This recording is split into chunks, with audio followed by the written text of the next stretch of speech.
მოგესალმებით ყველას. მე ვარ ბექა პატურაშვილი, ეს არის Redline-ი. დიდი მადლობა რომ გვიყურებთ. მოკლედ დღეს ვისაუბრებ დიდწილად ჩემს სტუმართან ერთად შეიარაღებაზე, რომელიც აქვს და ასევე ნაწილობრივ რომელსაც ელოდება უკრაინა, იმისთვის რომ თავი დაიცვას ეფექტურად და იმისთვის რომ უფრო მწვავე გახდეს მისი შეტევები მათ შორის რუსეთის ტერიტორიაზე სიღრმეში, განსაკუთრებულ აქცენტს გავაკეთებთ ამერიკულ ტომაჰაუკის ტიპის რაკეტებზე, რომლის გადაცემაზეც ახლა ძალიან ბევრი საუბარი მიდის, ნაწილობრივ ტრამპმაც დაადასტურა, რომ გადაწყვეტილება მიღებულია, თუმცა ახსენა, რომ გარკვეული კითხვის ნიშნები არსებობს და ამ კითხვებს დასვამს ზელენსკისთან. ამის შემდეგ იყო მათ შორის, ესაც უნდა ითქვას, ზელენსკისთანაც სატელეფონო საუბარი და უკრაინის პრეზიდენტმა თქვა, რომ სწორედ ტომაჰაუკის რაკეტებზე მათ შორის იყო დიდი აქცენტი გაკეთებული ამ საუბრის დროს ტრამპთან. ერთ სიტყვით, ან უკვე მიღებულია გადაწყვეტილება,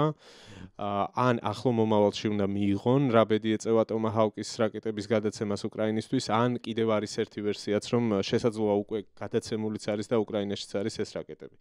ასეთმა ვერსიამაც გაიჟღერა. მოკლედ, უნდა წარმოგიდგინოთ გიგა ინაშვილი, შეიარაღების ექსპერტი, რომელსაც ნაწილობრივ ჩემი აუდიტორია საკმაოდ კარგად იცნობს, არაერთხელ ყოფილა ჩვენ პოდკასტში სტუმრად გიგა და რა უნდა ვთქვათ, თუ ვინმე შეიძლება გაგახსენდეს საქართველოში კომპეტენტური ადამიანი, ვინც შეიარაღებაზე უნდა ილაპარაკოს, პირველ რიგში მე პირადად გიგა მახსენდება ხოლმე. სალამი გიგა, როგორ ხარ? სხვათა შორის კითხულობდნენ, იცი, რამდენიმე კომენტარი შემოხვდა, გიგა სად არის? გიგა გვინდა მეტი გიგა Redline-ზე ესეთებიც იყო და ხო, ძალიან დიდი მადლობა მაყურებელს ჩართულობისთვის, იმიტომ რომ მე ძალიან სტიმულს მაძლევს თქვენი ესეთი ინტენსიური ჩართულობა, თქვენი კომენტარები, ასე რომ ამ შემთხვევაშიც მოგიწოდებთ რომ იაქტიუროთ. და ვინც არ ხართ არხის გამომწერები, გამოიწერეთ არხი, იმიტომ რომ ეს ძალიან კარგი იქნება აუდიტორიის ზრდის თვალსაზრისით. დაალაიქეთ ასევე საბოლოოდ ვიდეო თუ მოგეწონებათ, იმედი მაქვს რომ ბოლომდე შემორჩებით, ბევრი საინტერესო თემა იქნება. ტომაჰაუკის გარდა უნდა ვილაპარაკოთ საჰაერო თავდაცვის სისტემებზე, უნდა ვისაუბროთ თავად უკრაინის წარმოებაზე და ამას ეტაპობრივად გავყვებით. გიგა, დავიწყოთ მოკლედ ტომაჰაუკებით. ვერსიები ჩამოვთვალე. ზოგი ამბობს რომ უკვე გადაცემულია დიდი ალბათობით, რადგან ეხლა დაიწყო პოლიტიკური განცხადებების კეთებაო, ზოგი ამბობს რომ პირიქით ეს რაღაც სავაჭრო თემაა. შენ რას ფიქრობ? არა მგონია გადაცემული იყოს, მაგრამ არ არის გამორიცხული, ბევრი საერთოდ გამორიცხავს, რომ ტომაჰაუკის დონის რაკეტები შეუძლებელია, რომ შტატებმა გადაცეს უკრაინასო, ესე გადაჭრით არ შეიძლება რაღაც.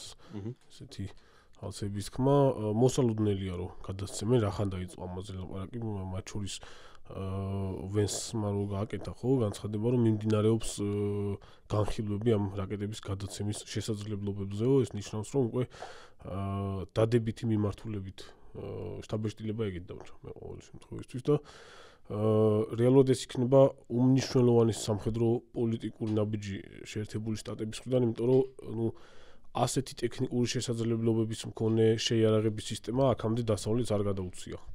ახლოსაც ვერ მივა ტომაჰაუკის შესაძლებლობებთან იმ ფრთოსანი რაკეტების შესაძლებლობები, რაც აქამდე საფრანგეთმა და ბრიტანეთმა მიაწოდეს, ხო, Scalp NG და Storm Shadow-ები, რაც რამდენიმე ასეულ კილომეტრამდე მოქმედი რაკეტები არის და ამ შემთხვევაში ტომაჰაუკი უკვე არის ეტალონად ითვლება, ბოლო რამდენიმე ათეული წელია ეტალონად ითვლება ფრთოსან რაკეტებში და უამრავი სხვა ქვეყანა, რომელიც მეტნაკლებად მაღალ ტექნოლოგიური ფრთოსანი რაკეტების შექმნაზე მუშაობდა, სწორედ ტომაჰაუკის მიბაძვით აპროექტებდა ამ რაკეტებს და აწარმოებდა, მათ შორის ჩინელებიც, ინდოეთიც, სიტყვაზე კიდე რამდენიმე ქვეყანა და რაც მთავარია რუსეთი, ხო, რომელმაც ეს კალიბრის ტიპის რაკეტები მიიღო შეიარაღებაში, კალიბრის ფრთოსანი რაკეტების მთელი ოჯახი სერია და ტექნოლოგიურად ასე თუ ისე ტომაჰაუკის პირველადი კონფიგურაციების, აი ცივი ომის პერიოდის ტომაჰაუკების მეტნაკლები მიბაძვა არის.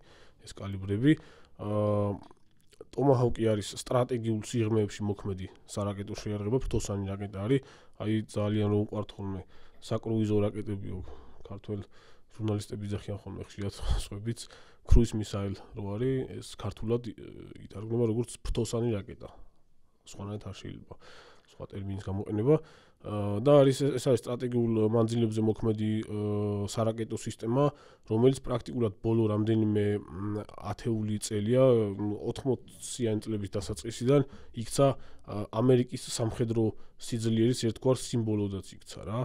აი ტომაჰავკი მფრინავ დემოკრატიასაც ხშირად ეძახიან ხოლმე ტომაჰავკებს და პირველი მასიური გამოყენება 91 წელს მოხდა ოპერაცია უდაბნოს ქარიშხალში, რამდენიმე ასეული ესეთი რაკეტა გამოიყენეს.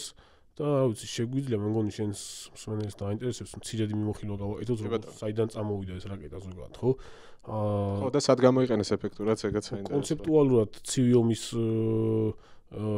ომის პერიოდის რაკეტა არის ეს და თვითონ კონცეფციების ჩამოყალიბება ასეთი ტიპის რაკეტებზე მეორე მსოფლიო ომის შემდგომ პერიოდიდან იწყება უკვე ცივი ომის საწყისი ეტაპებიდან სხვადასხვა კონცეპტუალური ასეთ კონცეფციების შემუშავება სხვადასხვა ნიმუშების დამუშავება თუმცა ტომაჰავკი საკუთრივ ტომაჰავკზე მუშაობა იწყება 70-იანი წლების შუა პერიოდიდან და აი 75-76 წლებიდან ამ პერიოდიდან და 81-82 წლებამდე მიმდინარეობდა ტესტირებები ამ რაკეტის დაახლოებით 6 წელი 100 რაკეტის ფარგლებში გაისროლეს ტესტირებებზე ამერიკელებმა ეს სხვადასხვა კონფიგურაციები და უკვე 1983 წელს პირველი თაობის ბლოკ 1 ეს თაობებად იყოფა, ბლოკ 1-დან უკვე ამ ეტაპზე რაც მასიურად არის შეიარაღებაში არის ბლოკ 4-ები და გარდამავალი ბლოკ 5-ებისკენ კონფიგურაციები თანამედროვეები. პირველი ბლოკ 1-ები შევიდა შეერთებული შტატების შეიარაღებაში, ძირითადად ამ რაკეტების თავიდანვე და შემდეგშიც ხო ამ რაკეტების ძირითად გამშვებ პლატფორმებად წყალქვეშა ნავები და წყალზე და ხომალდები მოიაზრებოდა, თუმცა პირველი ბლოკ 1-ები შევიდა 3 კონფიგურაციით შეერთებული შტატების შეიარაღებაში, იყო პირველი ეს BGM-109 არის, ზოგადად BGM-109 ტომაჰავკი, პირველი A კონფიგურაცია იყო A მოდიფიკაცია, ბირთვულქობინიანი, ეს იყო 150 კილოტონამდე ბირთვული მუხტით, 2500 კილომეტრამდე მოქმედი მოდიფიკაცია, წყალქვეშა ნავებიდან და წყალზე და ხომალდებიდან. გაშვებადი იყო ასევე ამ რაკეტის ხომალდსაწინააღმდეგო კონფიგურაცია 550 კილომეტრამდე მოქმედი კონფიგურაცია, ესეც მაგ პერიოდში 83-ში შევიდა შეიარაღებაში და ასევე მაგ პერიოდში შევიდა შეიარაღებაში სახმელეთო კონფიგურაცია BGM-109G მოდიფიკაცია გრიფონი იგივე, ეს იყო სარაკეტო სისტემა თავისი რაკეტებით, ბირთვული მუხტებით. W84 ტიპის ბირთვული მუხტით იყო, ესეც 5-დან 150 კილოტონამდე მუხტი იყო, ანუ პროგრამირებადი იყო ესეთი მუხტი, ანუ გაშვების წინ შეგეძლო დაგეპროგრამებინა, ოღონდ არა ციფრულად რა თქმა უნდა, დაპროგრამებადი წინასწარ შეგეძლო შეგერჩია სიმძლავრე და 5-დან 150 კილოტონამდე რამდენიმე სხვადასხვა ვარიაციით სიმძლავრით აფეთქებული იყო. ეს გრიფონის სისტემები ძალიან ისეთი მნიშვნელოვანი სისტემა არის და სერიოზული როლი ითამაშა 80-იან წლებში, იცი შენ რომ ეს საბჭოთა კავშირსა და შტატებს შორის რომ დაიდო ხელშეკრულება საშუალო მანძილზე მოქმედი ბირთვულმუხტიანი რაკეტების განადგურებაზე, რომელიც ძირითადად საბჭოთა კავშირის დასავლეთ ნაწილში და აღმოსავლეთ ევროპაში, ასევე თურქეთშიც იყო განთავსებული, ხო? ეს იგივე ლანსის რაკეტები, აი ეს გრიფონები ამერიკელებს კი ამერიკის ტერიტორიაზე წავდათ, მაგრამ მათი დიდი ნაწილი იყო განლაგებული ბრიტანეთში. ეს იყო 4 რაკეტიანი გამშვები მანქანები, ეს პრიცეპის კონსტრუქციის გამშვები იყო, რომელიც დიდი ზომის სატვირთოზე იყო გამობმული და პლუს ჰქონდა თავისი ცეცხლის მართვის მანქანა, დიდი მანქანა. ბრიტანეთში იყო განთავსებული ესენი, ბელგიაში, გერმანიაში, ნიდერლანდებში იყო ასევე და იტალიაშიც იყო, როგორც მახსოვს. ძირითადი ნაწილი არის დიდი ბრიტანეთში და გერმანიაში. და 91-92 წლებამდე ყველა ეს რაკეტა და მათი გამშვები მანქანების დიდი ნაწილი გაანადგურეს უტილიზაციას დაექვემდებარა. ეს ის პერიოდია, როდესაც აქეთ უკვე საბჭოთა კავშირი ტემპის ტიპის ბალისტიკურ რაკეტებს ანადგურებდა, საშუალო მანძილზე მოქმედი ოკას რაკეტები, ტემპის რაკეტები და ეს საკმაოდ საინტერესო ნიმუშია ზოგადად, ვისაც სარაკეტო ტექნოლოგიები აინტერესებს და მუზეუმებში შეიძლება მხოლოდ ამის ნახვა ეს კონკრეტული სახმელეთო კონფიგურაცია, ტომაჰავკის პირველი სახმელეთო კონფიგურაცია, რაც იყო შემდეგ გრძელდება უკვე გამოდის ეტაპობრივად ახალი რაკეტები. 93 წელს შეიარაღებაში შედის უკვე ტომაჰავკ ბლოკ 2-ები და ბლოკ 2A და იწყება უკვე მუშაობა ბლოკ 3 თაობის ტომაჰავკებზე და 91 წლის უდაბნოს ქარიშხლის ოპერაცია იყო ის ოპერაცია, სადაც ამერიკამ მასიურად გამოიყენა სადამ ჰუსეინის ჯარების წინააღმდეგ ეს ტომაჰოკები და სერიოზულად გაიტესტა ამ ტომაჰოკების ნავიგაცია დამიზნების სისტემები, რომელიც თანამედროვე ტომაჰოკებთან შედარებით ბევრად უფრო დაბალ ტექნოლოგიური იყო და იყო რაღაცა შემთხვევები, რომ უდაბნოში წვარდებოდა ნავიგაციის სისტემის მტყუნებები, მიზნიდან ასθენები, მაგრამ ეს შეიარაღებული კონფლიქტი უდაბნოს ქარიშხალი იქცა იმ სერიოზულ მაინიცირებელ ფაქტორად, რამაც აი ტომაჰოკების სერიოზული ტექნოლოგიური დახვეწა გამოიწვია. შემდეგში იყო მასიური დარტყმები ასევე ტომაჰოკებით ერაყზე 3 ეტაპად. ერაყის განიარაღების ოპერაციები ეწოდებოდა ამას 90-იანი წლების განმავლობაში, 95-შიც იყო, 16-შიც სამ ფაზად. და შემდეგში იყო ყველა ესეთი დიდი ოპერაცია, ის იყო ნატოს ოპერაცია იუგოსლავიაში, სადაც ასევე ტომაჰოკები გამოიყენა შეერთებულმა შტატებმა, დიდმა ბრიტანეთმაც, სხვა ხომალდებიდან ისროდნენ ხმელთაშუა ზღვიდან, წყალქვეშა-ნავებიდანაც, წყალზედა ხომალდებიდანაც.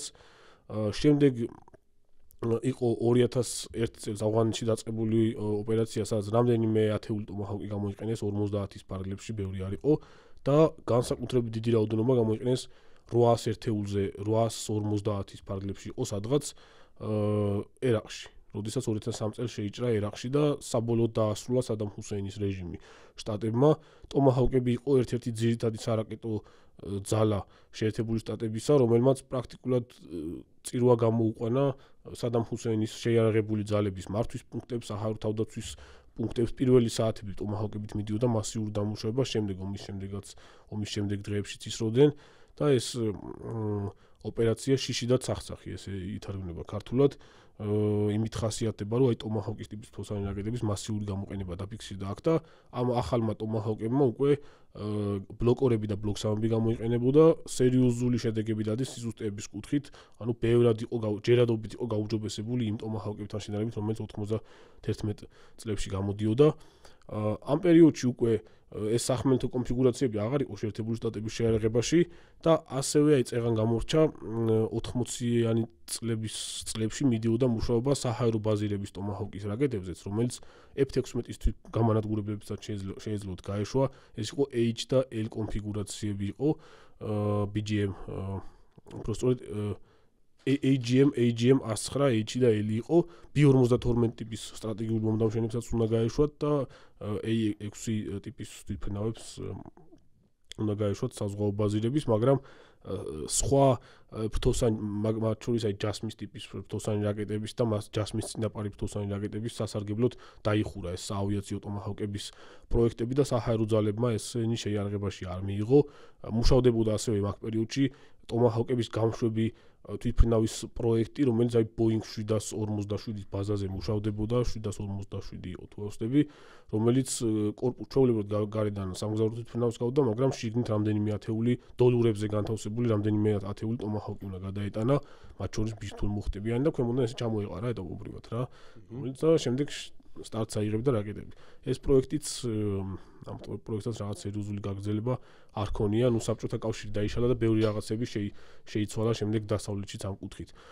შემდეგში იყო ეს 2011 წელი იყო, როგორც მახსოვს, ეს ლიბიაში კადაფის ჩამოგდების პერიოდი, აქაც დიდი რაოდენობით გამოიყენეს ტომაჰოკები, აქტიურად იყენებდნენ. შემდეგში უკვე ეს სირიაში მიმდინარე ომი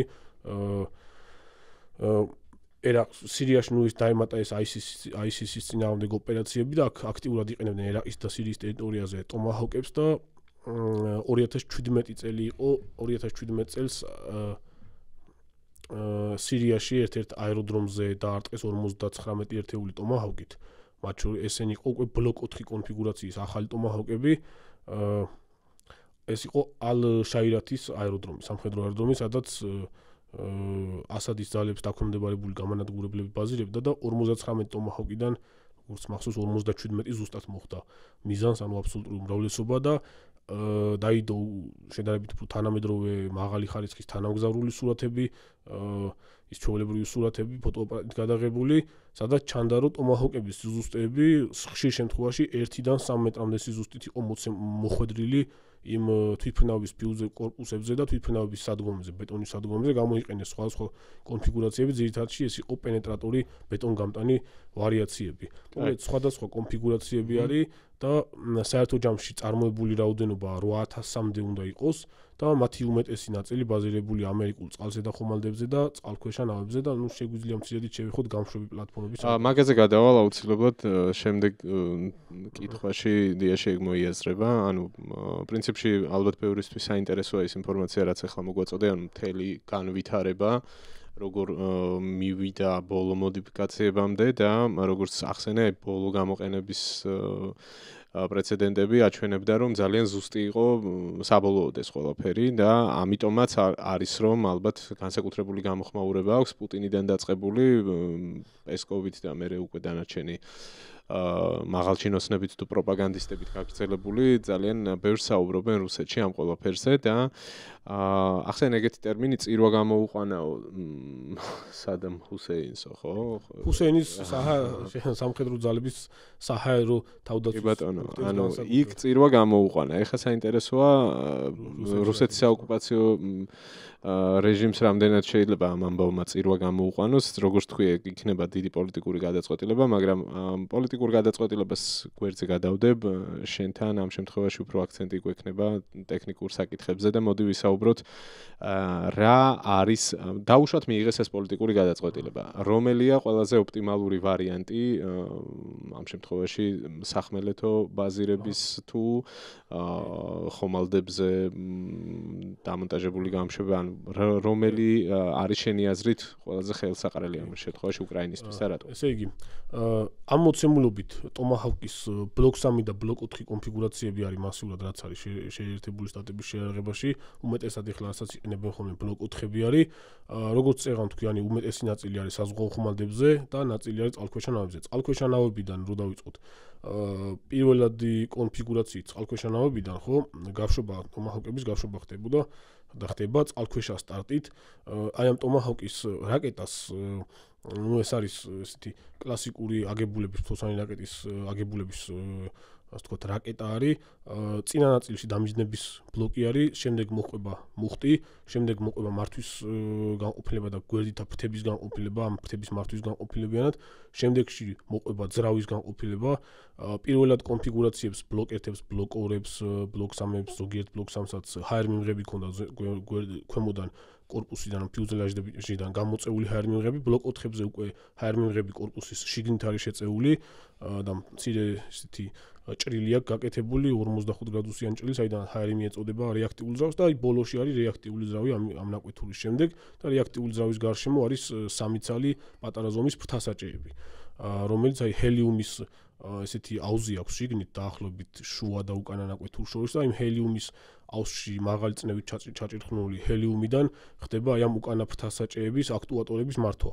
და სულ ბოლოში რის თქმა მინდოდა სულ ბოლოში არის სასტარტო მუხტი, მყარსაწვავიანი სასტარტო მუხტი. თვითონ ეს ძრავი რეაქტიული ძრავი აქვს, თხევად საწვავზე მომუშავე რეაქტიული ძრავი აქვს და ძველ მოდიფიკაციებში 2.1 კილონიუტონი წევით არის, ახლებში 3.1 კილონიუტონ წევამდე არის, ასეთი სიმძლავრის ძრავი არის და აქვს ეს 26 კილონიუტონიანი გამომგდები მყარსაწვავიანი სასტარტო ძრავი, ამ მაჩქარებელი არის, უფრო სასტარტო ძრავი არის, აი ვინც ესე ქართულად ვერ მიხვდება, ვისაც რუსულ ტექნიკასთან ქონია შეხება, ვიშიბნოი ზარიათსაც ეძახიან, ვიშიბნოი მუხტი არის, სხვა რაკეტებზე რო გამოიყენება ხოლმე კუდა ნაწილში, ამ 26 კილონიუტონიანი გამომგდები მუხტით ხდება სხვადასხვა გამშვები პლატფორმიდან გამოგდება ამ რაკეტის 10-დან 12 წამამდე ფარგლებში ცილდება შემდეგ ეს სასტარტო ძრავი და ირთვება ეს სამარშო ძრავი რაც არის, ხო, კუდა ნაწილში განთავსებული. ესე იგი გამოგდება რაკეტების გაშვება ხდება შემდეგი გამშვებებიდან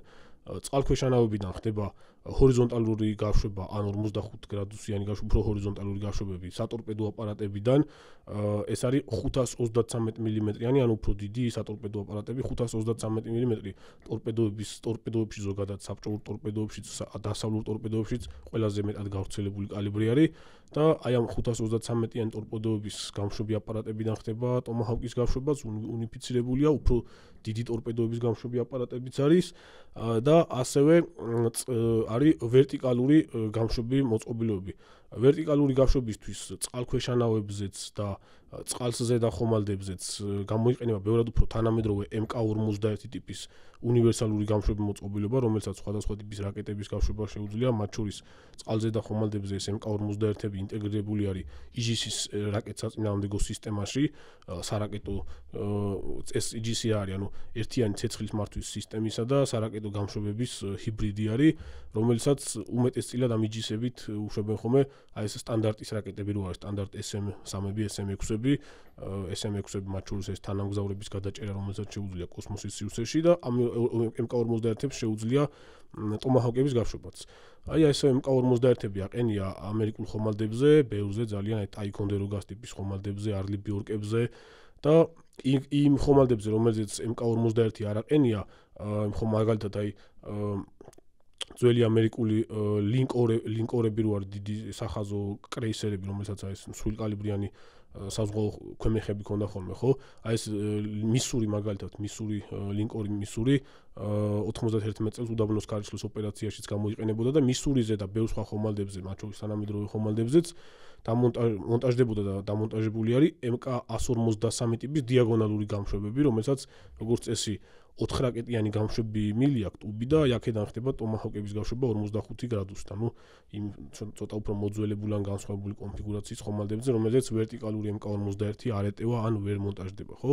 ესენი არის ამის გამშვებები და პლუს ამას შეერთებულ შტატებში, ვინაიდან ტომაჰოკი შეიარაღებაში აქვს საზღვაო ძალებს, არმიას და საზღვაო ქვეითთა კორპუსს, აი არმიისთვის და საზღვაო ქვეითთა კორპუსისთვის ბოლო წლებში განსაკუთრებით შემუშავდა რამდენიმე ვარიაცია სახმელეთო გამშვები მანქანებისა.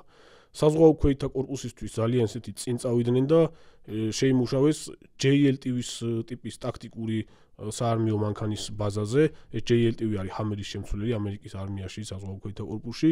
რობოტიზებული უპილოტო JLTV-ის კონფიგურაცია, რომელსაც შეუძლია გაუშვას ორი ცალი ხომალდსაწინააღმდეგო რაკეტა NSM, ეს Naval Strike Missile, ეს ნორვეგიული ხომალდსაწინააღმდეგო რაკეტები არის ამერიკასაც აქვს შეიარაღებაში და ერთი ცალი ტომაჰოკი.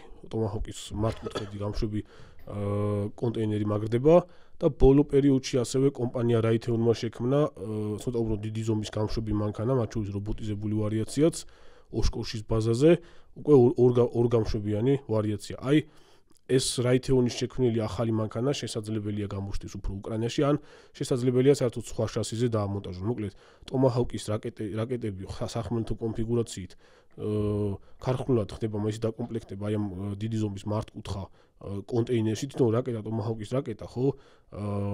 цариელი რაკეტა სასტარტო ამაჩქარებლის გარეშე არის 5.56 მეტრი სიგრძეში და 6 მეტრი და რაღაც არის სასტარტო ამაჩქარებლით, 6 მეტრზე ცოტა მეტი და შესაბამისად აი ამ ზომების კონტეინერი არის დაახლოებით, ანუ ბევრ სხვადასხვანაირი სავალი ნაწილზე შეიძლება მისი დამონტაჟება, შეიძლება საერთოდ დააყენონ კოკაკოლის მანქანად შენიღბულ რაღაცა გამშვებზე, რომელიც უცებ ამოწევს ორ რაკეტას ან ერთ რაკეტას და გაუშვებს. თავარია შიგნით მანქანაში ეს ცეცხლის მართვის სისტემა, ცეცხლის მართვის კომპიუტერი იყენოს, რომელიც გაშვებამდე რაკეტაში, რაკეტის დამიზნება ნავიგაციის სისტემაში სამიზნის კოორდინატებს შეიყვანს და თავისი რადიო კავშირის სისტემები ქონდეს მანქანას და ასე შემდეგ. ანუ გიგაბოდში გაგაწყდა. მარტივია მისი ინტეგრირება სხვადასხვა გამშვებზე რა. ხო, აი მაგის დაზუსტება მინდოდა. საზღვაო ვარიანტი არ იქნება. საზღვაო ვარიანტის ახლა უკრაინელებს არ ყავთ ისეთ ხო კი ყავთ რაღაცები, რაზეც ეს MK-153-ის დამაგრება შეიძლება, მაგრამ ეს რო რაღაცა ისქნა, რა ქვია, საზღვაო ვარიანტები მიაწოდონ ნაკლები შანსია. შეიძლება ესეთი რაღაც გაკეთებაც MK-153 ტიპის გამშვები, რომელიც გემებზე ყენდება ზემოდან, აი შენს მაყურებელს დაინტერესებს MK-153 შეგიძლიათ ნახოთ Google-ში, ესეთი 4 რაკეტიანი გამშვები არის. აი ეს მაგალითად სტაციონარულადაც შეიძლება ან რაღაცა პრინციპზე დაამაგრო, ან რაღაცა დიდი ზომის სატვირთოზე და პირდაპირ აქედანაც გაუშვა. მაგრამ ნუ არის მზა კონტეინერები, რომელიც სატვირთოზე შეუძლიათ გაუკეთონ რა ინტეგრაცია. კი ბატონო, ანუ იაფირო იყოს გამშვები რა. მე გავეცანი ესეთი განხილვები ვნახე ტომაჰოკებთან დაკავშირებით და ასე შემდეგ და იყო ეგ მოსაზრება გამოთქმული, რომ თუ გადაწყვიტეს მიწოდება, ეს იქნება გარკვეულ სირთულეებთან დაკავშირებული და ესეთებიც მოვისმინე, რომ აი თვითონ სახმელეთო გამშვებებიდან არ არის დიდი პრაქტიკა, რაღაცა ტესტირების ეტაპზე გაკეთებულია ეს ყველაფერი, მაგრამ ეს არ არის რაღაც დახვეწილი და კარგად გამოცდილი ტექნოლოგია. ერთ სიტყვით, კითხვა მდგომარეობს ამაში, რომ თუ პოლიტიკური გადაწყვეტილება იქნა მიღებული, როგორც შენ თქვი, დიდი ალბათობით იქნება ეს სახმელეთო ბაზირების და ანუ არის შესაძლებელი, ხო, როგორც ანუ რა ვადებში არის ეს ყველაფერი შესაძლებელი, რომ ანუ ეფექტურად უკვე გამოჩნდეს სამხედრო ოპერაციებში. ვადებზე ვერ გეტყვი არაფერს, ეგ იმასთან არის დაკავშირებული, ცოტა ისიც სპეციფიური თემა არის და არ ვიცი, ვერ გეტყვი ვადებზე, უკრაინელებთანაც არის კავშირში ეს, რას როგორ მოახერხებენ და პლუს შტატებთანაც, შეიძლება უკვე დაწყებულიც იყოს და ეხლა დაიწყო ლაპარაკი და უკვე დაწყებულია ეგ მის სპეციალისტების მომზადება, არ ვიცი ესე მაგაზე ვერ გეტყვი არაფერს ვადებზე, სახმელეთო გამშვებს რაც შეეხება. აი აქ არის მგონი კადრები მოქვს ხა. ეს ვერტიკალური გაშვება არის. ვერტიკალური. ხო, აი ამას რაც შეეხება, ხო ეს წეღან გამორჩა. ეს არის ტაიფუნის სისტემა, ეს არის მაგისი ძრავი. ესე იგი ტაიფუნის სისტემა კიდე არის დიდი ზომის სისტემა, წეღან სახმელეთო გამშვებზე ვლაპარაკობდი, ის პატარა გამშვებია, მაგრამ არის კიდე ტაიფუნის სისტემა, რომელიც multi-domain task force-ები არის, ესეთი ახალი ტიპის შენაერთები, შეერთებული შტატების არმიაში. აი ამაზე აი ეს კი, აი ამ ტაიფუნის სისტემაზე არის სახმელეთო ვარიანციაში ვერტიკალურად აყენია MK-41 გამშვებია, ეს არის სწორედ MK-41, რომელიც იმ ხომალდებზე აყენია თანამედროვე. ესეც ხომალდი იყო, კი. ხო, ხომალდებზეც სახმელეთო ვარიაციაში აყენია ტაიფუნზე, დიდი ზომის სატვირთო მანქანებზე არის გამოფმული და ამ MK-41-დან ამ ტაიფუნებს შეუძლია ტომაჰავკის გაშვებას და ეს სტანდარტის რაკეტების გაშვებაც. ამ multi-domain task force-ებში არის რამდენიმე სარაკეტო სისტემა გაერთიანებული, მის ცალკე ბატალიონი ყავს, სარაკეტო ბატალიონი, ჰაიმარსები ყავთ, სხვა ტიპის რაკეტებით, აი ეს ტაიფუნის სისტემები და არის ეს ჰიპერბგერითი რაკეტა, ორ რაკეტიანი გამშვები, ამერიკული ჰიპერბგერითი გრეი იგლები, გრეი იგლის ტიპის ჰიპერბგერითი რაკეტების გამშვები ისინი და სამ სხვადასხვა დონეზე, ამ სტრატეგიულ სიღრმეებზე ჰიპერბგერითი გრეი იგლით საშუალო მანძილზე, აი ამ ტომაჰავკებით და ახლო მანძილზე 500 კილომეტრამდე PRSM-ის ტიპის რაკეტებით უკვე ჰაიმარსიდან შეუძლიათ გაშვება რა და ეს დიდი გამშვებები, რაც multi-domain task force-ების შემადგენლობაში ყავთ ამერიკელებს, ეს ნაკლები შეიძლება ესეც, მაგრამ ნაკლებ მოსალოდნელია რომ ეს გამოჩნდეს უკრაინაში. ამების განლაგება 2027 წლისთვის აქვს დაგეგმილი გერმანიაში multi-domain task force-ის, მათ შორის რომელსაც ესენი იყოლება ეს ტაიფუნის გამშვებები. ეხლა უფრო აქცენტი არის ამ ეტაპზე წყნარი ოკეანის მიმართულებაზე. შესაბამისად უფრო აი 45 გრადუსიანი გამშვებები იქნება. ის რომ რაღაცა დიდი პრაქტიკა არ არის ეგ მასე რა. დიდი სხვაობა არ არის ამას შენ ხმელეთიდან უშვებ თუ ზღვიდან უშვებ რა. გამშვები თუ საზღვაო გამშვები, საზღვაო პლატფორმებზე შენ გამოსტილი გაქვს ეს MK-41 10 წლები უკვე გამოიყენება და არაფერი რაღაც გასატესტი მაგას არ აქვს. ტესტირების რეჟიმში ჯერ კიდევ არის ის საზღვაო ქვეთა კორპუსის შეიარაღებაში რაც არის დაგეგმილი ნემესისის სისტემები JLTV-ის ბაზაზე, აი აქ ახლა ფოტო გამოჩნდება, ჩასვი მერე და რეალურად 45 გრადუსიანი ტომაჰავკის 45 გრადუსით გაშვება ჯერ კიდევ გრიფონის სისტემებზე გამოიყენებოდა ცივი ომის პერიოდში წეღარ ვახსენე და ხომალდებზეც, ანუ არაფერი განსაკუთრებული არ არის ეს რაღაც ხელოვნური ისინი არის რა. ხო, ანუ ერთ სიტყვით მოკლედ რომ ვთქვათ, გადაწყვეტილების მიღების შემთხვევაში აბსოლუტურად რეალისტურია რომ გამოჩნდეს. მნიშვნელოვანი და მთავარი არის ის, რომელი ტომაჰავკების მიწოდება მოხდება, იმიტომ რომ არის ახლა სხვა ვარიანტები, წეღარ როგორც თქვი, სახმელეთო უпростоრედ საზღვაო ვარიანტი ხომალდ საწინააღმდეგოც ყოფილა 550 კილომეტრიანი, მაგრამ უმეტესი მოდიფიკაციები რაც ახლა აქვთ ამერიკელებს შეერაღებაში არის 1400 კილომეტრიანები, 1600 კილომეტრიანები და არის 2400 კილომეტრიანები. აი ეს 2400 კილომეტრიანებშიც არის რაღაც ქვეკონფიგურაციები გააჩნია, როგორი მუხტით ქობინით არის დაკომპლექტებული და 2500 კილომეტრამდეც მიფრინავს რა. ანუ 1600 და 2500. სხვათა შორის ამას წინებზე კარგი, ასე ვთქვათ, რუკა ვნახე. და აქ იყო გადათვლილი იყო იმ სტრატეგიული ობიექტების რაოდენობა 2500 კილომეტრიან რადიუსში სადღაც 1900-ზე მეტი 1945 ერთეული სტრატეგიული ობიექტი ეტევა მათ შორის 76 სამხედრო აეროდრომი რუსეთის ტერიტორიაზე რუსეთის ტექნიკა არა ის სტრატეგიული სტაციონარული ობიექტები და 1600 კილომეტრიან ვარიანტში დაახლოებით 1645 სტრატეგიული ობიექტი ანუ იმ სამხედრო რესურსის და ინფრასტრუქტურის პრაქტიკულად 90%-ზე მეტი კიდე ეტევა ამ ტომაჰავკების წვდომაში, ტომის არეალში, რაც ჩართული არის უკრაინის წინააღმდეგ ომში. აქ შეგვიძლია შევეხოთ ახლა იმ საკითხსაც, რაც ერთ-ერთი ყველაზე მნიშვნელოვანი არის, ანუ ტომაჰავკების დამიზნებისა და ნავიგაციის სისტემა და რატო ეშინიათ რუსებს ტომაჰავკის განსაკუთრებით და რატო არის ასეთი ეფექტური ტომაჰავკი რა. წეღან შენ გაკურით შეიხა ეს სიზუსტეებს, მაღალი სიზუსტები რითი მიიღწევა ახლა. ესე იგი ტომაჰოკის პირველი კონფიგურაციებს ჰქონდა პრიმიტიული INC, ინერციული ნავიგაციის ბლოკები, მხოლოდ პირველი თაობის ბლოკ 1-ებს. შემდეგში უკვე ბლოკ 2-დან ბლოკ 2A-დან ბლოკ 2B-დან და ბლოკ 3-ებზე განსაკუთრებით და ბლოკ 4-ებზე უკვე სრულყოფილი არის. ესე იგი ტომაჰოკის ბლოკ 4 კონფიგურაციები, ბლოკ 3-ით, ბლოკ 4-ით აღჭურვილი არის ინერციული ნავიგაციის ბლოკით, რამდენიმე არხიანი GPS-ით. თავისთავად ეს ინერციული ნავიგაციის ბლოკიც ლაზერული გიროსკოპები რამდენიმე ცალი აქვს, ზოგზე 2 არის ბლოკები 3 ცალის გამოიყენება მაღალი სიზუსტეებისთვის, რამდენიმე GPS მიმღები მაღალი სიზუსტეებისთვის და ნავიგაციის სისტემაში, ანუ ფრენის კონტროლისა და ნავიგაციის სისტემაში გამოიყენება სისტემა ტერკომი და გამოიყენება სისტემა დისმაკი. ტერკომის და დისმაკის ნაწილობრივად ჩართული არის ფრენის კონტროლში ნავიგაციის სისტემაში, რომ ზუსტად მიფრინდეს და სხვაგან არ გადაუხვიოს რაკეტამ და ჩართული არის ასევე ბოლო ეტაპზე სამიზნეზე ზუსტად მოხვედრაში. ეხლა ტერკომი რა არის? ტერკომი არის სისტემა, რომელიც უფრო ბლოკ 2 ტომაჰოკებიდან ჩნდება. ეს არის რელიეფის უსწორმასწორობის მიხედვით, რადიო სიმაღლეების მზომების გამოყენებით, რელიეფის უსწორმასწორობის გაყოლებით, დაბალ სიმაღლეზე ფრენის შესაძლებლობა, ანუ მთაგორიან რელიეფზე. ესეთი ამ სისტემით როგორც კი ტომაჰოკის გაშვება ხდება საზღვაო პლატფორმიდან, ხო? ჯერ კრებს სიმაღლეს, მე აგდებს სიმაღლეს, დაბალ სიმაღლეზე მიუყვება ზღვას და სიტყვაზე შეფრინდა სახმელეთო ნაწილში, ხო? რაღაც რომელიმე ქვეყნის სახმელეთო ნაწილში, მაშინვე ირთვება, აქტიურდება ტერკომის სისტემა და ზუსტი რადიო სიმაღლის მზომებით იწყებს სიმაღლეების გაზომვას, პლუს ამას სამგანზომილებიანი აი ამ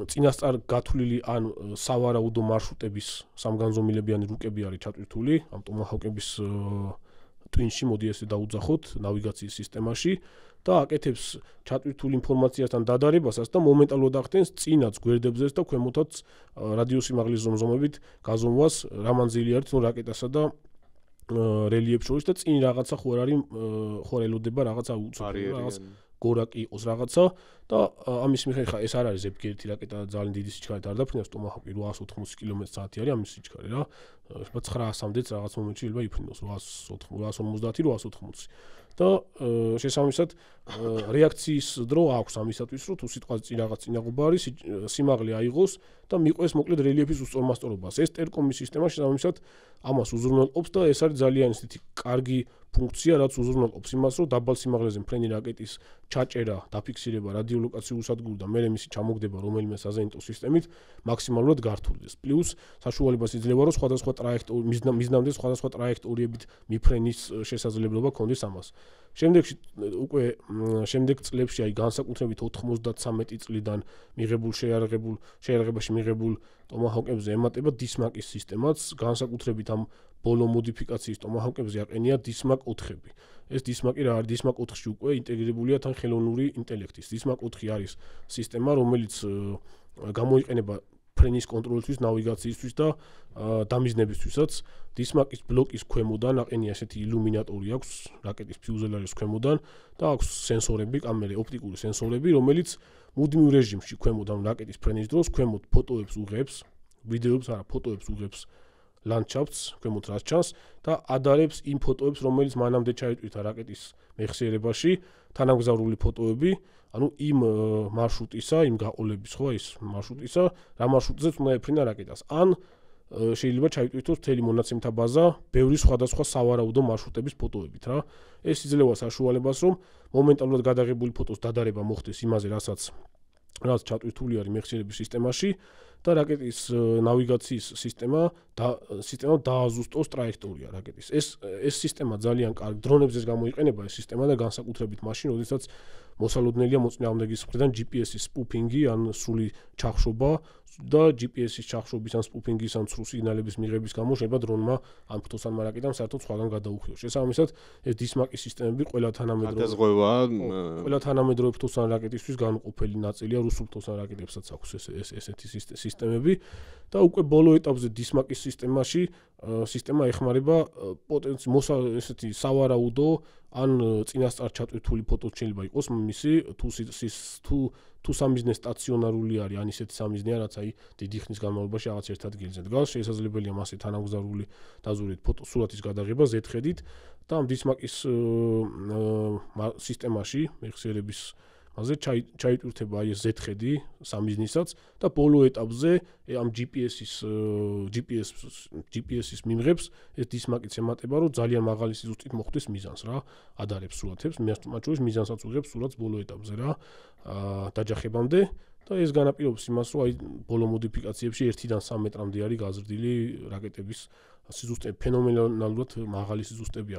ტერკომის ანალოგის და დისმაკის წარმოუდგენელია მართლა, ანუ 1000-ზე მეტი კილომეტრის დაშორებიდან შესაძლებელია 2500 კილომეტრზე, ხო, ანუ 2500 კილომეტრზე, რომ 1-დან 3 მეტრამდე იყოს რაღაცა. ეს ახლა ეს კი და მაგის საშუალებას რომ სწორედ ამათი გადაზღობები, ანუ ტერკომი და დისმაკი ეხმარება იმას, რომ და პლუს GPS-ი ეხმარება ინერციული ნავიგაციის სისტემას, რომ ინერციული ნავიგაციის სისტემა ეს გიროსკოპები ზოგადად დიდი ხანი როცა მუშაობს, ტყვეზე 2500 კილომეტრზე რომ მუშაობს, შედარებით ნაკლებად ტექნოლოგიურმა გიროსკოპმა შეიძლება ცდომილებები დააგროვოს რა. თუ მარტო გიროსკოპი და GPS-ი არის ერთმანეთს ეხმარებიან, GPS-ი უკეთებს შესწორებებს გიროსკოპს და მე ხდება განულება და სამიზნემდე მეტნაკლებად ზუსტად მიდის და ამას უკვე ტერკომი და დისმაკიც აქვს და განსაკუთრებით დისმაკი აკეთებს გადაზღევას, რომ სიტყვაზე ინერციული ნავიგაციის სისტემაში თუ რაღაც დომილებები დაგროვდა ან GPS-მა აურია, მაქსიმალურად ზუსტად მიფრინდეს მიზნამდე რა. კარგი, იცი რა მინდა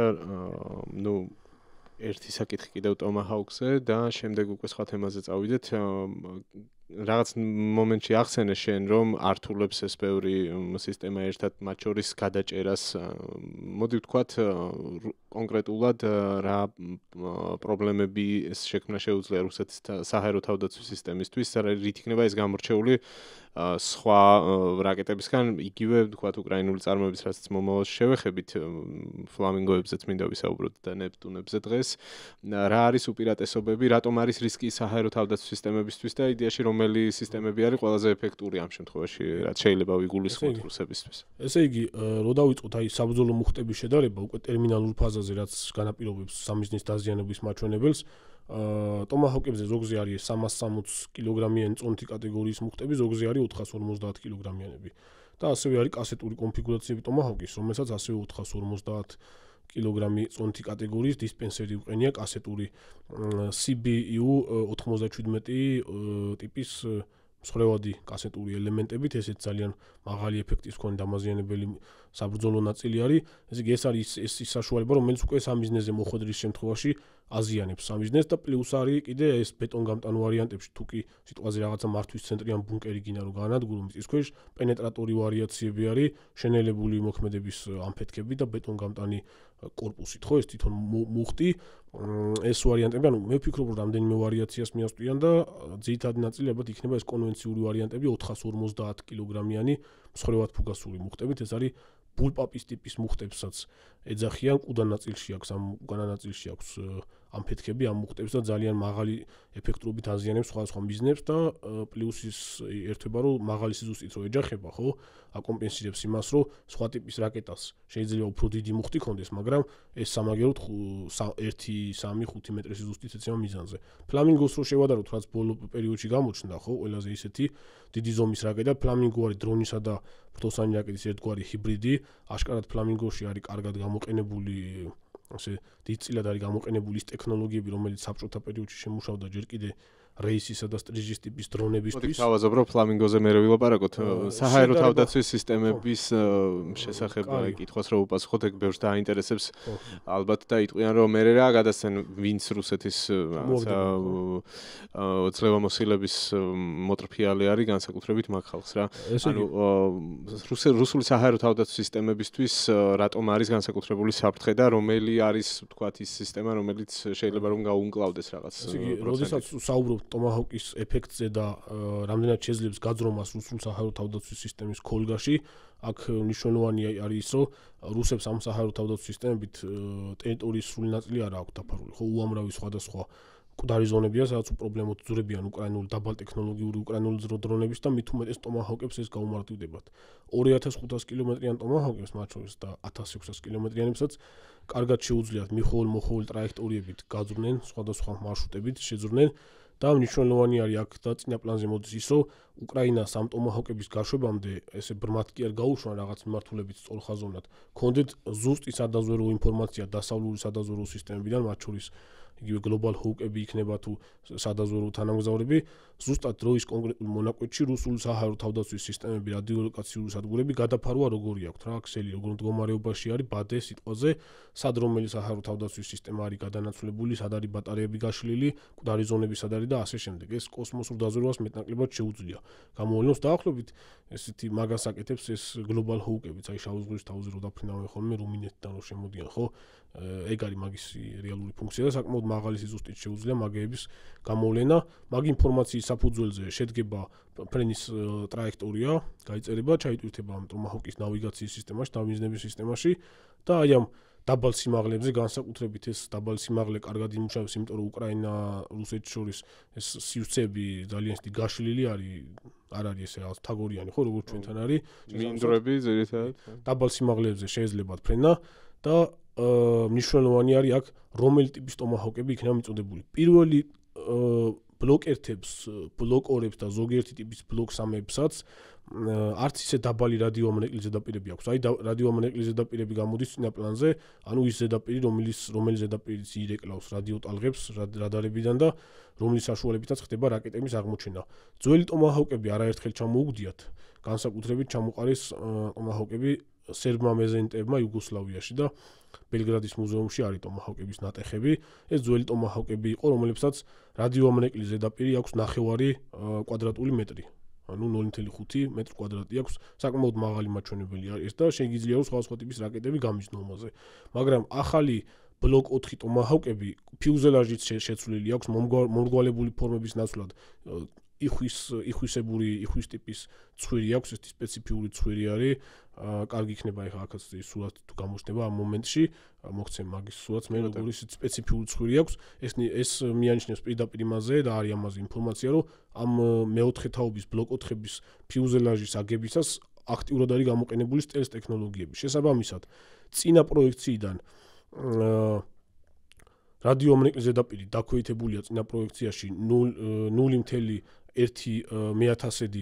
მეტრი კვადრატამდე და ეს დაახლოებით უნდა იყოს სადღაც მაქსიმუმ ესეთი მაქსიმალური მაჩვენებელი 10 კვადრატული სანტიმეტრი რა. ანუ აღმოჩენა არის 1 კვადრატობით რთული ვიდრე 1 კვადრატული დეციმეტრი და გვერდებზე ძალიან მნიშვნელოვნად არის, გვერდებიდან არის 0.5 კვადრატული მეტრი რა. ანუ ჯერადობით არის დაქვეითებული რადიოამონეკლი ზედაპირები ძველ ტომაჰოკებთან შედარებით. თუ ეს მეოთხე თაობები იქნება მიწოდებული, იფრენენ დაბალ სიმაღლეებზე პლუს ამ ტომაჰოკების მეოთხე თაობას არის ინფორმაცია, რომ უნდა კონდეს სპეციალური სენსორები, რომელიც აღიქვავენ რადიოლოკაციური სადგურებიდან დასხივებას და სათადარიგო ტრაექტორიაზე გადადიან, რომ თავი არიდონ იმ რადიოლოკაციური სადგურის მოქმედების ზონაში შესვლას. ანუ ეს ჭკვიანი რაკეტები არის რაღაცა კუთხით და პლუს ამას არის ესეთი კონფიგურაცია, წეღან არ მიხსენებია ტაქტიკალ ტომაჰოკი. ერთ-ერთი ბოლო მოდიფიკაცია არის ბლოკ 4 ტომაჰოკების სტანდარტული მუხტებით და პენეტრატული მუხტებით არის. ამას უკვე აქვს ორარხიანი თანამგზავრული კავშირის სისტემა. ანუ შეუძლია მიზნამდე მიფრენა და პლუს მუდმივ რეჟიმში თანამგზავრული კავშირზე არის და შესაძლებელია რომ სამიზნიდან სამიზნეზე გადამისამართებაც მოხდეს საჭიროების შემთხვევაში რა.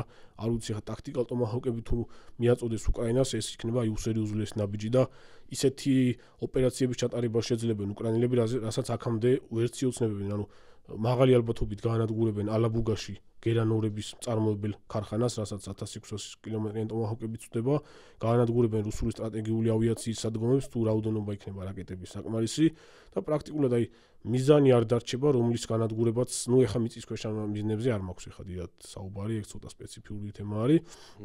შენ ახსენე ხარ, რომ თუ საკმარისი რაოდენობა იქნება მიწოდებული, ხო აი ეგეც. ნუ რამდენიმე ასეული უნდა მიაწოდონ, რომ რაღაცა რეალური შედეგი იქონდეს ამას რა და სისტემები, რომელსაც თეორიაში შეუძლია ტომაჰოკის რაკეტების ჩამოგდება. S-400 შორი მანძილზე მოქმედი სისტემიდან S-400, S-350 არის ეგეთი სისტემაც, ამასაც შეუძლია თეორიაში Buk M3, Buk M2-საც დაბალი მაჩვენებელი აქვს ამისი, Buk M3-ები, ასევე Tor M1 და Tor M2 მაგასაც შეუძლია ჩამოგდება, ნუ რა გააჩნია რა.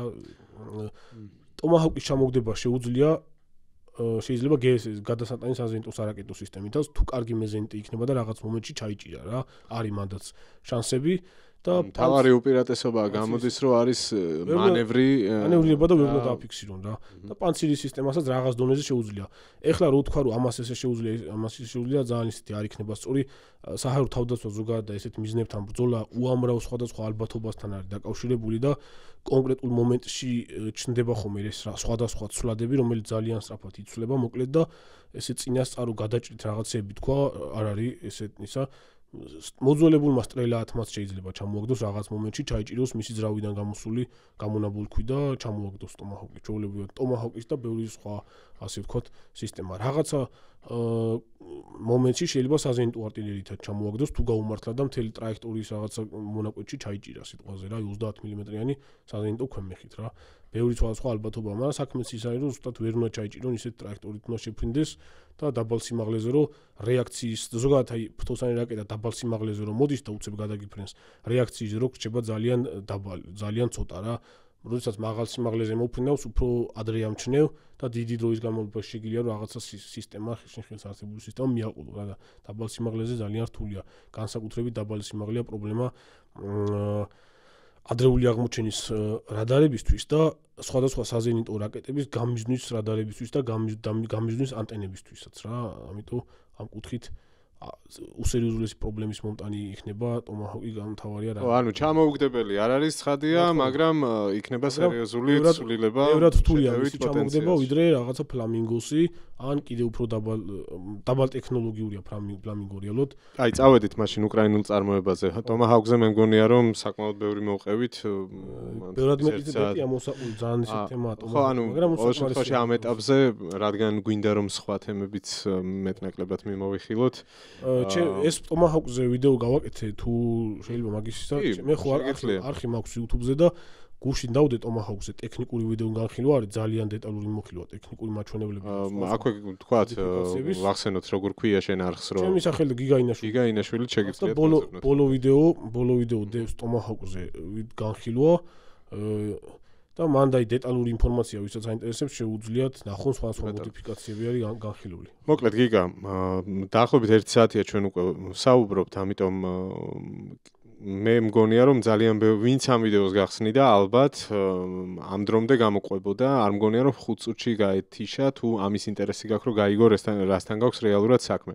და აქვე მინდა რომ კიდევ სხვა თემებზეც დავაკმაყოფილო ინტერესი რაც ვახსენე თავში, ფლამინგოები შენ ახსენე. ძალიან ბევრი საუბრობთ იმაზე და ყველგან ვკითხულობთ და ვისმენთ რომ უკრაინის შეიარაღების რესურსი მთლიანობაში ძალიან გაიზარდა განსაკუთრებით ბოლო 1 და 2 წლის განმავლობაში და ისინი იღებენ ახალ სისტემებს. ისინი ძალიან ბევრს მუშაობენ ამაზე და აქვთ იმის შესაძლებლობა რომ საბრძოლო მოქმედებებში პრაქტიკულად გამოცადონ ეს ყველაფერი და პირდაპირ ტესტონ ეს ყველაფერი გარდა იმისა რომ სხვებსაც თავაზობენ მოდით და უკრაინაში გატესტეთო ხო?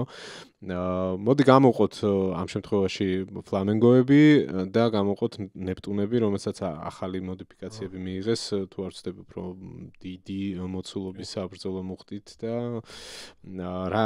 რა იცი ამ ყველაფერზე ფლამინგოებზე იყო ესეთი ამბავი რომ თავდაპირველად გავრცელდა 3 რაკეტის გაშვების კადრი იყო მე რაღაც მომენტში გაჩერდა ეს საუბრები მის გამოყენებაზე და სულ რაღაც ერთი კვირაც არ არის გასული, რაც ზელენსკიმ კიდევ ერთხელ ახსენა და თქვა ასეთი რამ, რომ ჩვენ ვიყენებთ უკვე ფლამინგოებს. შემდეგ იყო რომ ყირიმში FSB-ს ბაზას დაარტყესო და ამაზე იყო და იყო ასევე ესეთ ტაქტიკაზე საუბარი, რომ ჩვენ ამას ფლამინგოებს ვიყენებთ კომბინირებულად სხვა დრონებთან თუ რაკეტებთან ერთად და იქ ნეპტუნებიც იყო ნახსენები. როგორ ფიქრობ, ანუ ფაქტია რომ ისინი მუშაობენ ამ სისტემის, ამ ტექნოლოგიის დახვეწაზე. ახსენეს ასევე რომ დღეობით 1-2 რაკეტის წარმოება შეუძლიათ დღის განმავლობაში, მაგრამ გეგმა აქვს რომ დღეში 7-ზე ავიდეთო. ეს წლის ბოლოს შემდეგ, ერთ სიტყვით, ბევრი კითხვის ნიშნები არის, ჯერჯერობით ბევრი არაფერი ვიცით და ეფექტიც არ გვინახავს ისეთი, როგორი ხმაურითაც ეს სისტემა დაანონსდა. ხო, დანარჩენზე შენ. ხო, მოკლედ ეს ფლამინგო ზედმეტად იყო გაპიარებული. კარგი ვარიანტია, ზოგადად კარგია რომ გამოჩნდა ფლამინგო, მაგრამ ზედმეტად იყო გაპიარებული. რაც შეეხება დღეში 1-2 რაკეტის აწყობას, ეგრე მაგ ტიპის მაგზომის რაკეტები და ეგეთი ტექნიკური მაჩვენებლები, ეგეთი ნაკეთობების აწყობა მოკლედ ერთ დღეში არ ხდება. მაგას რამდენიმე კვირა მინიმუმ ჭირდება.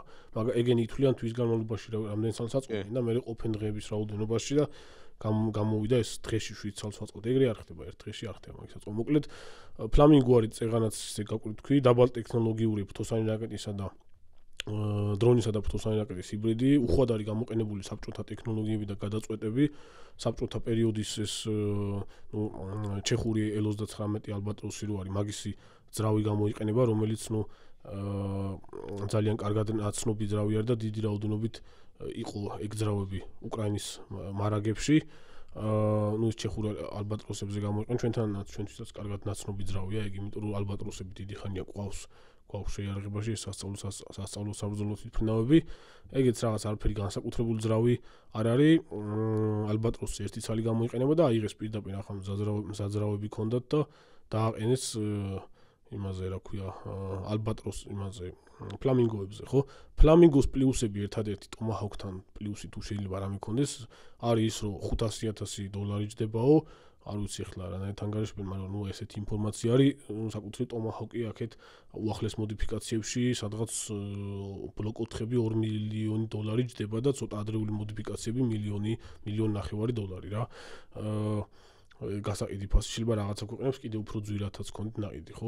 ბევრ ქვეყანას არ აქვს, მაგრამ მაინც იაფია ეს ფლამინგოები, ხო, იაფი არის $500,000 არ არის ძვირი ეგეთ ტიპის რაკეტისთვის, პლუს ამას დაბალ ტექნოლოგიური და მარტივი არის წარმოებაში და თვითონაც წარმოებენ და რაღაც დიდი რაოდენობას შეუძლიათ დაამზადონ, მიუხედავად იმისა, რომ ძრავის შეცვლა მოუწევთ რაღაცა დროის რაღაცა მონაკვეთში, იმიტომ რომ ულევი ხო არ იქნება ეს კონკრეტული ძრავები და ალბატროსის ძრავები და მუხტი რა, თვითონ მუხტი ტონიანი მუხტი აქვს და მუხტი არის უფრო ძლიერი, თუმცა ნახეთ ახლა რომ ხშირ შემთხვევაში 1 ტონიანი მუხტს ჯობია რომ 300 კილოგრამიანი ან 200 კილოგრამიანი მუხტი იყოს და ზედაეცეს მიზანს რაკეტა რა, ვიდრე ის რაც ამასინებზე მოხდა ყირიმში 100 მეტრითაც და ერთ-ერთი ფლამინგო რა. 3 იყო გაშვებული, ხო, ეგაც დავაზუსტოთ და 2 მოხდა და ერთ-ერთი 10 და 100 კილო. მაღალი რადიოამონაკლი ზედაპირი უნდა ქონდეს იმის მიუხედავად რომ იძახიან რომ ეს ნახშირბადის ბოჭკო არის კორპუსში გამოყენებული, მაინც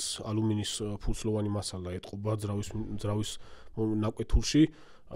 თვითონ გამონაბოლქვიც ეს ძრავი რო დაფრინავს ხო აქ თავისი თბური გამონაბოლქვი ეგეც საკმაოდ ისეთი დიდი უნდა ქონდეს, მოკლედ ჩამოგდებადი არის ფლამინგო, მაგრამ თუ იქნება დიდი რაოდენობით წარმოებული და რაღაცა ბევრს ერთად გაუშვებენ სხვა ტიპის თუნდაც სატყუარებთან ერთად, სრულ სამიზნეებთან ერთად, საკმაოდ სერიოზულ შედეგს დადებს და მთავარი არის ის, რომ რადონის ნავიგაციისა და დამიზნების სისტემა იქნება ახლა მაგას. ანუ INS-ის ბლოკი უნდა ქონდეს და GPS-ი სავარაუდოდ და ტერკომი და დისმაკი და ეგეთი რაღაცები ესენი არ აქვს ფლამინგოს და ეგ არ არის ესეთი რაკეტა, რომელსაც თვითონ საამქროდ სადაც მაგების აწყობა ხდება, ვიდეოები იყო, რო შეხედო ეგრევე ეთყობა, რომ არ არის რაღაც ტომაჰოკების საამწყობრო. ხო, არ გავს რაღაც მაღალ ტექნოლოგიური არ არის მაღალ ტექნოლოგიური, არ არის მაღალ. მაგრამ გათვლა არის ომის დროს დამზადებული ნაკეთობა, რომელიც შედეგს დადებს დიდი რაოდენობით გამოყენების შემთხვევაში, მთავარია მიზნამდე მიფრინდეს რა. ბევრ სხვადასხვა სისტემას შეუძლია ახლა მაგის ჩამოგდება ის სისტემები, რაც წეღან ვახსენე, გააჩნია სად და როგორ და რაღაც ბევრ სხვადასხვა ასე თქვა ალბათობაზე არის ეგ დამოკიდებული.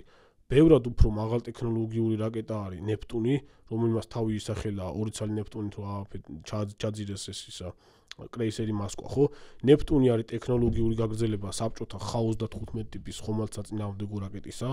X-25-მა გაგრძელება ჰპოვა რუსეთშიც და გაგრძელება ჰპოვა ნეპტუნის დასახელებით უკრაინაშიც, მცირედი ეს თქვა განსხვავებებით, დეტალებში არის სხვა განსხვავება. პირველ ეტაპზე ნეპტუნები 360 კილომეტრიანი ვარიანტები იყო, მერე გააკეთეს 500 კილომეტრიანიც, მერე იყო ინფორმაცია რომ 700 კილომეტრიანი ვარიაციასაც მუშაობდნენ და აი ეს ბოლო ორი ვარიანტი რაც გამოჩნდა, ერთი გრძელი ვარიანტი არის, რომელიცაც ფიუზელაჟი უბრალოდ დაგრძელებული აქვს, მაგრამ დიამეტრში იგივე არის და 1000 კილომეტრამდე დაფრინავს თუ ავსდები ეს. მუხტი იგივე უნდა ქონდეს ამას. ეხლა მე რაც ვიცი, ამას ორი სხვადასხვა ტიპის მუხტებზე მუშაობდნენ, იყო 450 კილოგრამიანი მუხტები და 300 კილოგრამიანი, 300-320 კილოგრამიანი მუხტებიც იყო ამისთვის. და მეორე ვარიაცია რაც გამოჩნდა ეხლა ნეპტუნის სახმელეთო ვარიანტის, ეს არის უკვე მოკლე რაკეტა, იგივე სიგრძის რაკეტა, რაც ხომალდ საწინააღმდეგო იყო, მაგრამ აი შუაში ფრთებთან კონფორმული აუზები აქვს, დამატებითი საწვავის აუზები, რომ ფრენის მანძილი იყოს გაზრდილი. ანუ ფიუზელაჟის დაგრძელების მეთოდით და კონფორმული აუზების დამატების მეთოდით მოახდინეს სროლის მანძილის გაზრდა. დამიზნების სისტემა ზოგადად შესრულებას ტექნოლოგიურად ბევრად მაღალი დონე არის ფლამინგოსთან შედარებით, მაგრამ რა თქმა უნდა ახლოს ვერ მივა ტომაჰოკთან ვერაფრით. ეს ნეპტუნის სახმელეთო ვარიაცია მიუხედავად იმისა, რომ ერთი წონითი კატეგორიის რაკეტები არის ორივე რა, აი 1500 კილოგრამი წონითი კატეგორიას ეძახიან ამას.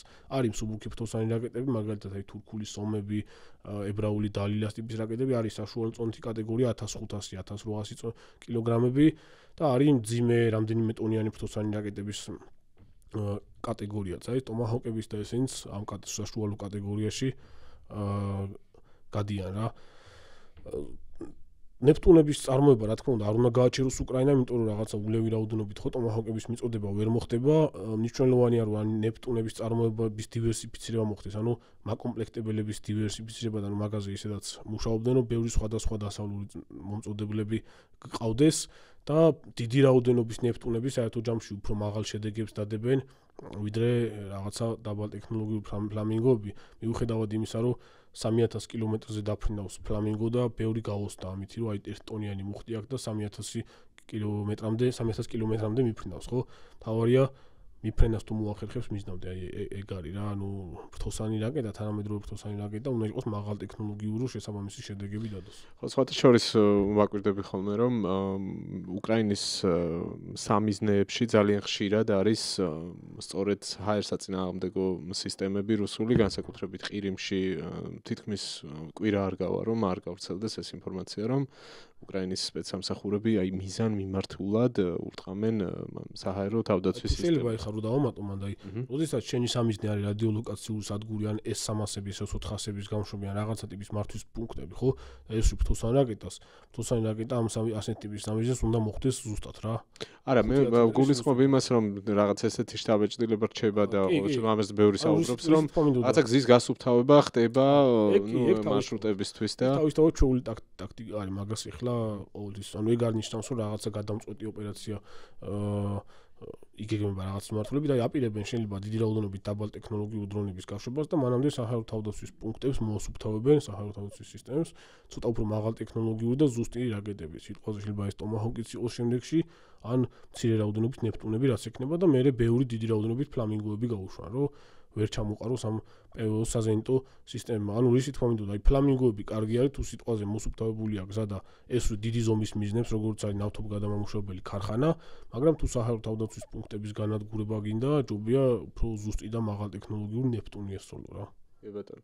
და დრონებსაც აქტიურად იყენებენ მაგ მიზნებისთვის, რასაც ხედავთ ყოველ შემთხვევაში, რასაც თვითონ უკრაინელები ავრცელებენ ხოლმე, სულ არის დრონის მასალები და პირდაპირ უკვე იმდენი სახეობის დრონი გამოიყენება უკრაინის მხრიდან, რომ აი ძალიან ინსტიტუციები გამოჩნდება ხოლმე რაღაც დრონი, ზარდანე ინფორმაცია არ არის მაგაზე და ახალ რაღაც ნიმუშებსაც აღმოვაჩენ ხოლმე, იმიტომ რომ უამრავი კომპანიები არის ამაში ჩართული. რუსეთის მხრიდან, უკრაინის მხრიდან უფრო ბევრი სახეობის დრონი გამოიყენება, მაგრამ მრავალფეროვნება არის რუსეთის მხრიდანაც, აგერ ეს პოლონეთში რო შეფრინდნენ უკვე თავდაპირველად ჩაჰიდები რო ეგონა ყველას ეს გერბერას ტიპის დრონები გამოდგა, დაახლოებით იგივე ნაირი დრონები არის, ზოგადი გეომეტრიით, მაგრამ ფინავი ფრთა, მაგრამ სხვა ტიპის არის, ირანულის კლონი არ არის რა, რუსულები გამოდგა, სხვადასხვა ვარიაციების შექმნა ხდება. ამ მხრივ თავისუფლება უკრაინული კომპანიებს უფრო აქვთ, იმიტომ რომ ძალიან ბევრი სხვადასხვა ვარიაციები ჩნდება, სერტიფიცირებას გადის და გამოიყენება მე ჯარებში და რუსეთში ეს ცოტა უფრო გართულებულია, შესაბამისად სახეობები ცოტა უფრო ნაკლები. ანუ მთელი პროგრამები აქვთ მაგაზე, ყველა შეუძლია რომ რაღაცა დატესტოს, მე ან მიიღებენ შეიარაღებაში ან არა და ეს პროცესი მუდმივად მიდის. სერტიფიცირების სისტემა ზოგადად გაამკაცრა სერიოზულად უკრაინის შეიარაღებულმა ძალებმა, გენშტაბმა და ეხლა ყველაფერს რო იყენებდნენ ომის საწყის ეტაპზე, ხო, ვიღაცა რაღაცას გააკეთებდა და ყიდულობდა ეგრევე ჯარი, ხო, და ბევრმა ესე ფული იშოვა რაღაცა დაბალ ტექნოლოგიურ და უარგისი რაღაცების მიყიდვით, ესე ნაკლებად ხდება ბოლო პერიოდში, უფრო რეალურად გამოსადეგი და კარგი რაც არის იმას ყიდულობ. ხო, პრინციპი იგივეა, უბრალოდ კონტროლის სხვა საკითხი. ბოლო თემა, რაზეც მინდა ვისაუბრო შენთან, ეს არის უკრაინის თავდაცვის შესაძლებლობები, საჰაერო თავდაცვის შესაძლებლობები. იყო ასეთი ინფორმაცია, რომ განსაკუთრებით ბოლო თვეების აი ზაფხულის შემდეგ იკლო ეფექტურობამ განსაკუთრებით ბალისტიკური რაკეტების ჩამოგდების ნაწილში. საჰაერო თავდაცვის პრობლემაზე იყო აქცენტი გაკეთებული უკრაინის.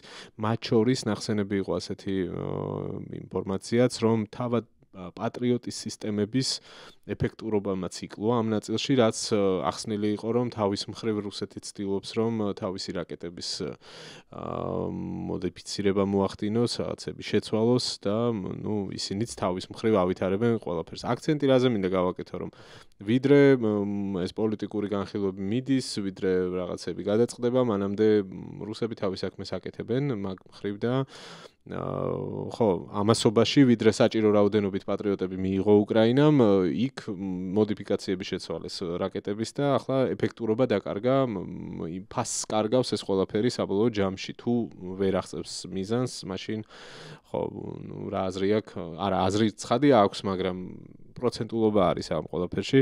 მოდი ვისაუბროთ უკრაინის თავდაცვის შესაძლებლობებზე, საჰაერო თავდაცვაზე და საჭიროებებზე ამ.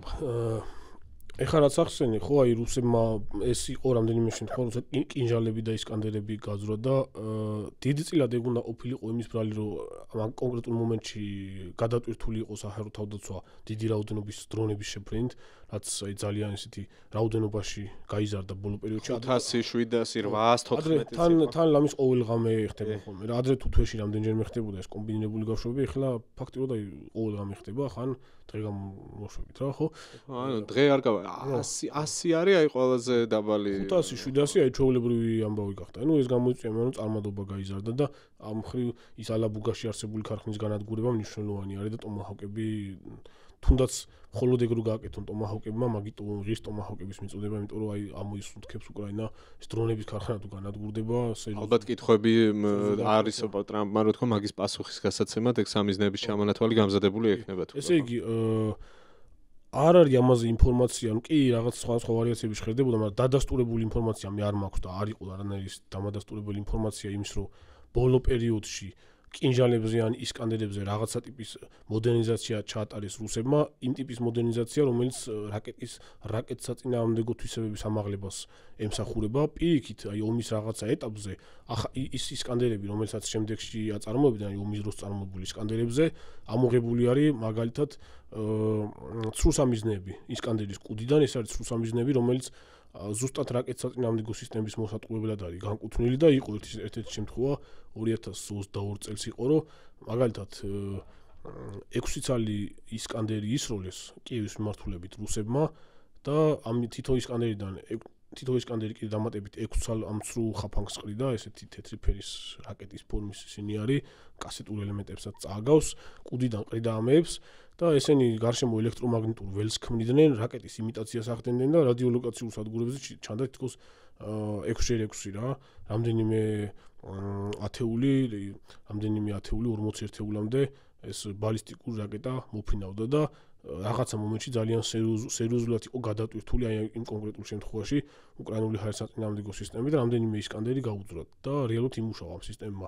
მე რატომღაც ეს ცრუსამიზნეები ხო ვარდებოდა ეხლა მიწაზე და ეს ცრუსამიზნეები პოულობდნენ უკრაინელები გადასცეს შეერთებულ შტატებში, შეისწავლეს, არ იყო რაღაცა განსაკუთრებით მაღალ ტექნოლოგიური ნაკეთობა, ისევ და ისევ რაღაცა საბჭოთა პერიოდში წარმოებული დეტალებიც გამოიყენებოდა მისი აწყობისას ელექტრონული კომპონენტები და მისი სპეციფიკა ცნობილი გახდა და როგორც ჩანს უკვე შემდეგში დიდად ეფექტს ვეღარ აღწევდა ეს ცრუსამიზნეები და ახალ წარმოებული ისკანდერებში ესენი საერთოდ აღარ ჩანს, ახალ რაკეტებზე აღარ არის ეს კუდა ნაწილში არსებული ცრუსამიზნეები, თუმცა ფთოსან რაკეტებზე დააყენეს დამატებითი ბლოკები, ხას ერთი ტიპის ფთოსან რაკეტებზე დააყენეს დამატებითი ბლოკები, რომელიც სითბურ ხაფანგებს ფანტავს და მხარეს სამიზნესთან ტერმინალურ ფაზაში სამიზნესთან მიფრენამდე, ან თუ რაღაცა ტიპის რაკეტის ასე ვთქვათ გავშვება დააფიქსირა, რაღაცა სენსორებითაც არის აღჭურვილი, პლუს ეს ხ101, რომელიც რადარიდან დასხივებას წერანაი ტომაჰოკზე ვლაპარაკობთ, დაახლოებით ეგეთ სისტემაზე არის საუბარი და აი საშიში მიმართულებაზე გადაფრენის დროს ეს ხ101, სადაც შესაძლებელია რაღაცა ტიპის მამპადი იყოს, ან რაღაცა ქვედანაყოფი შეიძლება იყოს უკრაინული და მამპადით შესაბამისად იქნება, მაგ ადგილზე ყრის და პლუს ბოლო ეტაპზეც ყრის სამიზნესთან მიფრინავდი ამ სითბურთს რო ხაფანგებს. ესეთი რაღაცები არის, მაგრამ აი ბალისტიკურებზე რაღაც ისეთ დაემატებინათ, არაფერი ასეთი ინფორმაცია არ არის. ისევ და ისევ რაკეტების სიმცირით და აი ამ გადატვირთვით, დრონებით გადატვირთვით უნდა ყოფილიყო გამოწვეული. ეხლა ულევი რაოდენობა არასოდეს არ ქონიათ და ყოველთვის დეფიციტში იყო და ყოველთვის მცირე რაოდენობა იყო პაკ-3 ტიპის რაკეტსაწინააღმდეგო რაკეტებისა, ეს ერინტის ტიპის რაკეტები და ერინტის შემდეგი რაკეტები, რომელიც პაკ-3-ებზე გამოიყენებოდა, ხო, პეტრიოტზე. ეგ არის რეალურად ის რაკეტები, რითიც ჩამოუგდიათ 99% შემთხვევაში ისკანდერები და კინჟალები უკრაინელებს. და რავი, ეხლა ბევრი სხვადასხვა ასე ვთქვათ, ბევრი სხვა სისტემები არც არის ეხლა მსოფლიოში, რომელსაც შეუძლია მაგ რაკეტების ასეთი ეფექტურობით ჩამოხდება, არის რაღაცა ისრაელის წარმოების ეროუები, რომელიც ვერ გამოჩნდება უკრაინაში და არის ამერიკული ტადის ტიპის სისტემები, რომელიც უკვე სრულფასოვანი რაკეტის საწინააღმდეგო სისტემა არის და ციცე ჩამოსათვლელი გამშვებები აქვს, ისედაც შტატებს მაგისი არც რაკეტი. ისრაელი ახსენე და ის გამახსენდა, რომ ერთი სისტემა ისრაელმა გადასცა უკრაინას, ცოტა ხნის წინ იყო ეგეთი ინფორმაცია, კი, პატრიოტის სისტემა. ზოგადად მოდი ცოტა გადახვევა გამომდის, მაგრამ ის ამბავი, რომ ისრაელში მშვიდობას მიაღწიეს, ღაზას ამბავი მეტნაკლებად ყოველ შემთხვევაში დღეს არსებული სიტუაცია ეგეთია, რომ ტყვეების გაცვლაზეა უკვე საუბარი და მშვიდდება იქ სიტუაცია, ვნახოთ რა იქნება ეგ სხვა საკითხია მერე. რა გავლენას მოახდენს შენი აზრით აი ამ მხრივ უკრაინის ღაზას ამბები დიდათ მაგასთან კავშირში არის, ირანთან არსებული დაძაბულობა და ირანიც ცხადია, ბალისტიკური რაკეტების საფრთხე იყო უფრო აი საჰაერო თავდაცვის სისტემების კუთხით, ის თუ რაღაცაზე შეიკავებდნენ ისრაელი თუ რაღაცის მიწოდებაზე შეიკავებდა თავს საჰაერო თავდაცვის მიმართულებით, ისევ და ისევ ეგ იყო, რომ ირანული ბალისტიკური რაკეტების წინააღმდეგ ჭირდებოდა დიდი რაოდენობით რაკეტები, ხო?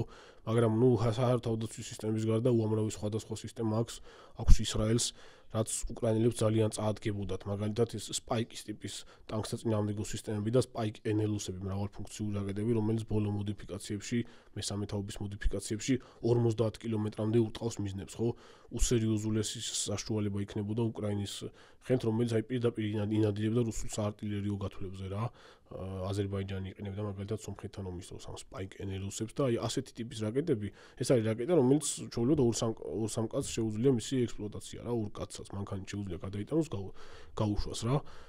ესეთი ტიპის რაკეტები არ ქონია უკრაინას აქამდე და ტაქტიკურ დონეზე სერიოზული დახმარება იქნებოდა. პლუს უამრავი სხვადასხვა ტიპის სისტემები არის, იგივე საჰაერო თავდაცვის სისტემების მიმართულებით სპაიდერის სისტემები აქვს, დერბის რაკეტებით, პითონის რაკეტებით, ბარაკის ტიპის სისტემა, ბარაკის ტიპის ბარაკ 8 მაგალითად რაკეტის საწინააღმდეგო სისტემა, რომელსაც აზერბაიჯანი ბაქოს იცავს მაგალითად, ხო?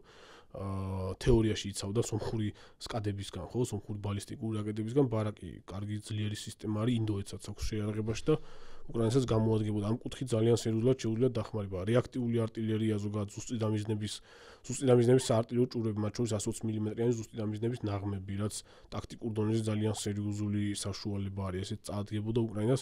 მოკლედ ისრაელის ბევრი რაღაცა აქვს, რაც უკრაინას გამოადგება და აქვს ისეთი სისტემებიც კი, რომელიც აი მაგალითად ამერიკაში საერთოდ არც არის ეგ მსგავსები რა. ანუ ლოგიკურად მე უბრალოდ ეს თემა შემოვიტანე, იმიტომ რომ პოლიტიკური საკითხია, ხო?